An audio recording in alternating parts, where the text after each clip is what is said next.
ಇದು ಮುಷ್ಟೂರಿನ ನೀರಿನ ಸರಬರಾಜು ಘಟಕ, ಶುದ್ಧೀಕರಣ ಘಟಕ.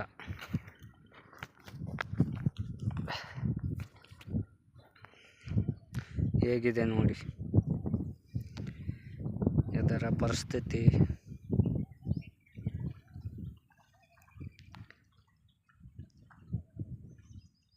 ಶುದ್ಧೀಕರಣ ಘಟಕದಲ್ಲಿ ನೀರು ಸಂಗ್ರಹಿಸುವ ಘಟಕದಲ್ಲಿ ನೀರಿದೆ, ಆದರೆ ನೀರು ಸರಬರಾಜು ಆಗ್ತಾ ಇಲ್ಲ.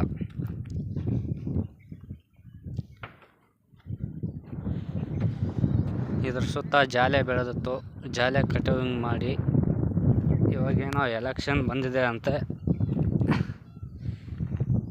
ಈ ರೀತಿ ಕಾರ್ಯ ಕೈಗೊಂಡಿದ್ದಾರೆ. ಮತ್ತೆ ಯಥಾಸ್ಥಿತಿ ಪರಿಸ್ಥಿತಿ ಅದೇ ಗತಿಗೆ ಬರುತ್ತಾ ಇದೆ. ಈಗ ನಾವು ಶುದ್ಧೀಕರಣದ ಘಟಕದ ಇಂಜಿನ್ಗಳನ್ನು ತೋರಿಸಲು ಹೊರಟಿದ್ದೇವೆ.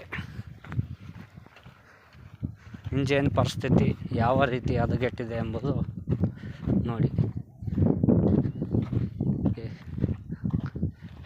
ಗ್ರಾಮ ಪಂಚಾಯತಿ ಎಲೆಕ್ಷನ್ ಬಂದ ಕಾರಣ ಈ ಕಾರ್ಯವನ್ನು ಕೈಗೊಂಡಿದ್ದಾರೆ.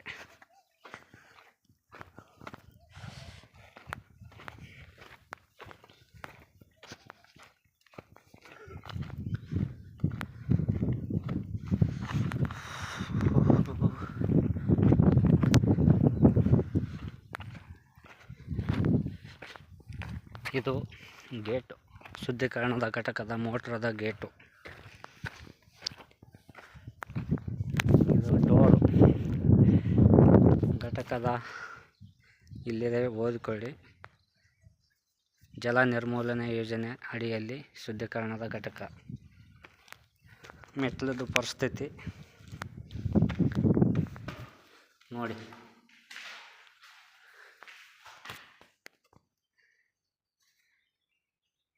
ಇದೆಲ್ಲ ವಿವರಣೆ ಎಲ್ಲೆಲ್ಲಿ ಸರಬರಾಜು ಆಗ್ತಿದೆ ಅಂತೆ ನೀರಿನ ಘಟಕದ.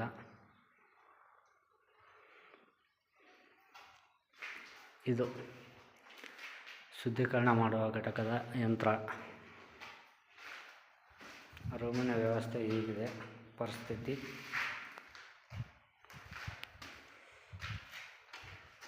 ಬೋರ್ಡ್ ಸ್ವಿಚ್ಚು,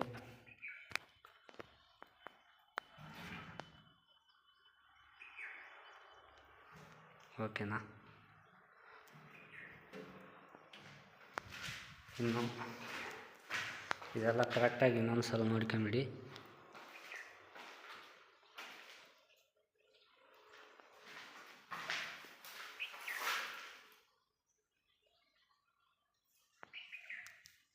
ಗೌರ್ಮೆಂಟ್ ಅಧಿಕಾರಿಗಳಿಗೆ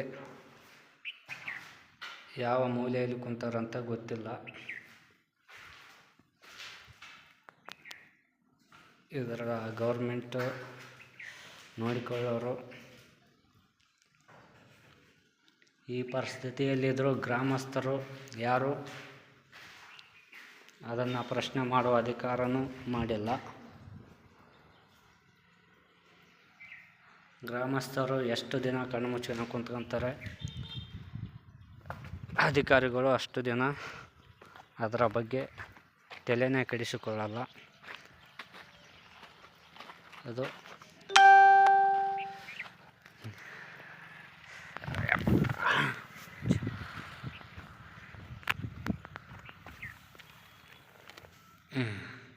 ಇದರಲ್ಲಿ ನೀರು ಸಂಗ್ರಹಿಸೋದು.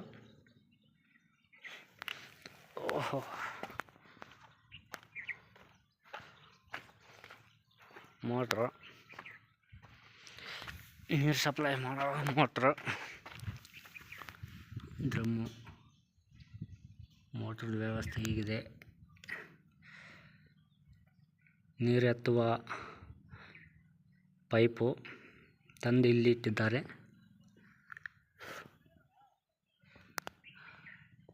ಇದರ ವ್ಯವಸ್ಥೆ ಪರಿಸ್ಥಿತಿ ನೋಡಿ. ಮೆಟ್ಲು ಪರಿಸ್ಥಿತಿ, ಗೇಟು, ಕಟ್ಟಡದ ಪರಿಸ್ಥಿತಿ.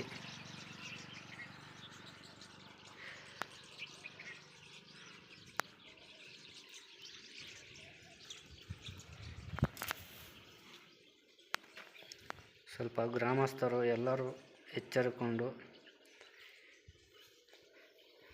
ನೀರು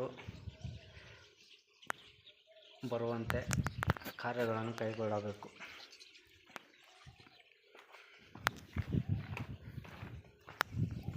ಈ ರೂಮು ಖಾಲಿ.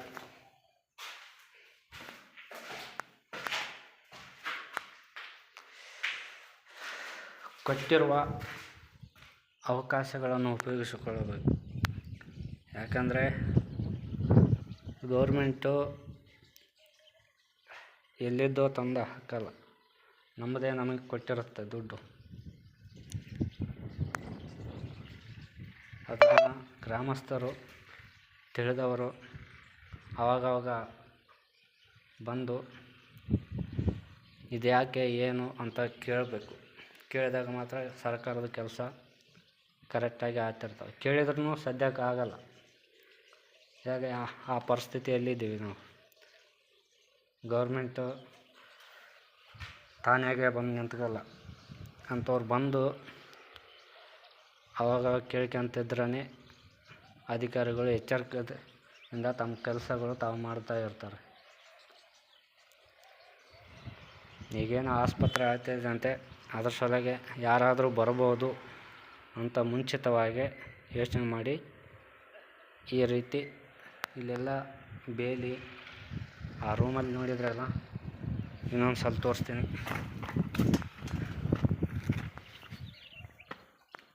ಈ ಥರ ಕಸ ಕಡ್ಡಿ ಬೆಳೆದ್ರೂ ಕ್ಯಾರೆ ಅನ್ನೋದೇ